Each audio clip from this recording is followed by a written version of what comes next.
बहुत कुछ सवाल खड़े करता है, बहुत कुछ बताता है, लेकिन आखिर कारण क्या है, आइए दिखाते हैं।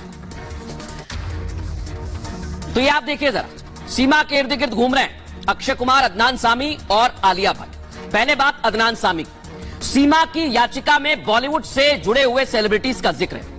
पाक गायक अदनान सामी को भारत की नागरिकता मिली है, दर्शकों आपको याद होगा।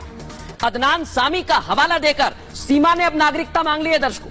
इतना ही नहीं, सिंगर अदनान सामी इंग्लैंड में पैदा हुए थे। समझा देता हूं आपको, अदनान सामी के पास पाकिस्तान की नागरिकता थी और भारत में अदनान सामी कई सालों तक काम करते रहे। इसके बाद 2016 में अदनान सामी को भारत की नागरिकता मिली है।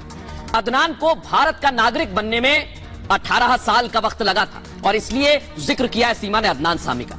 अक्षय कुमार का भी जिक्र है, इतना ही नहीं, सीमा ने दया याचिका में अक्षय कुमार का भी जिक्र कर दिया है। क्यों किया है?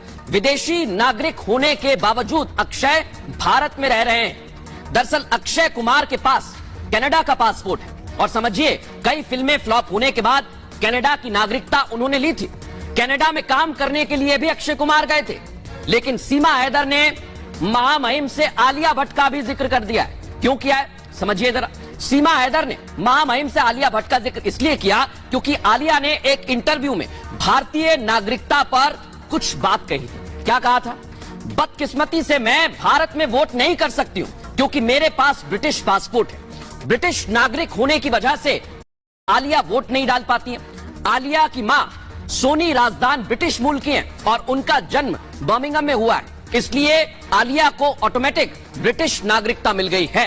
और सीमा हैदर ने कहा है कि वो सिर्फ प्यार के लिए भारत आई है। दया याचिका में, दया याचिका में हीर रांझा, लैला मजनू और शीरी फराह का भी जिक्र किया गया है। आप सोचिए जरा, पाक अफगान की महिलाएं भारत में रही तो मुझे भी परमिशन मिलनी चाहिए, ये सीमा कह रही है। उनके लॉन्ग टर्म वीजा को जब दिया गया है तो मुझे भी मिलना चाहिए, मुझे भी लॉन्ग टर्म वीजा दिया जाए। और सवाल पूछ रहे हैं कि क्यों नहीं मिल रहा है। तो आप सोचिए कि सीमा एक एक चीज की स्टडी करके आई है, एक एक चीज की स्टडी करके आई है। उसे हर बात की जानकारी है कि सेलिब्रिटी ने क्या कहा है, क्या उसके पास है, कौन सा पासपोर्ट उसके पास है।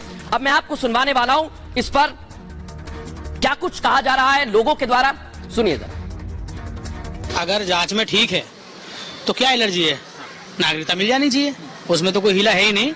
और अगर जांच में गलत है तो कानून बैठा है, सरकार बैठी है, उसमें कोई हेरफेर नहीं होना चाहिए, उसमें बिल्कुल इनको दंडित किया जाएगा। अगर ऐसा कुछ भी निकलता है तो फिर नागरिकता का कोई सवाल ही नहीं उठता। अगर कुछ भी कोई भी जांच के होने के बाद या कुछ भी कोई भी सुराग मिलता है तो नागरिकता या कोई सबूत न लिखा तो मिलनी चाहिए, अगर सबूत लिखा तो भैया को जाने सरकार। अगर वो जासूस लिख रही है तो उसे नागरिकता नहीं मिलनी चाहिए, क्योंकि वो जासूस अभी तक लिख रही है तो उसे नागरिकता जरूर मिलनी चाहिए। वो तो हमारी जेठानी जी लगती है तो हम दीदी बोलेंगे। यदि वो अपने सभी एजेंसियों को फॉलो कर में सही निकलती है तो उसे नागरिकता जरूर मिलनी चाहिए। हम अतिथि देवो भव का हमारा नारा है और हमारी संस्कृति अच्छी है। यदि इस शरण में हमारी में वो आई है तो उसे नागरिकता जरूर मिलनी चाहिए। जितने भी सर गवर्नमेंट की ओर से जितने भी हमारे वो भी है काम, उनके बाद उसके बाद जब क्लीन चिट मिल जाए सरकार की ओर से तब इसको सिटीजनशिप मिलनी चाहिए और फिर इसका सम्मान, फिर इसका वार्म वेलकम होगा हमारे कास्ट में, हमारे सनातन धर्म में, और फिर इसको रहने दिया जाए। तो सुना आपने, लोग कह रहे हैं कि सीमा को नागरिकता मिलनी चाहिए, लेकिन क्या ये वाकई में इतना आसान है? तो इसका जवाब है नहीं। सीमा हर तरह से तैयार है। हर परीक्षा देने की बात भी सीमा कहती है। ऐसा क्यों कहती है समझाता हूं जरा। तो सीमा हैदर दया याचिका दायर कर चुकी है, कहा है कि मैं हर टेस्ट को तैयार हूं।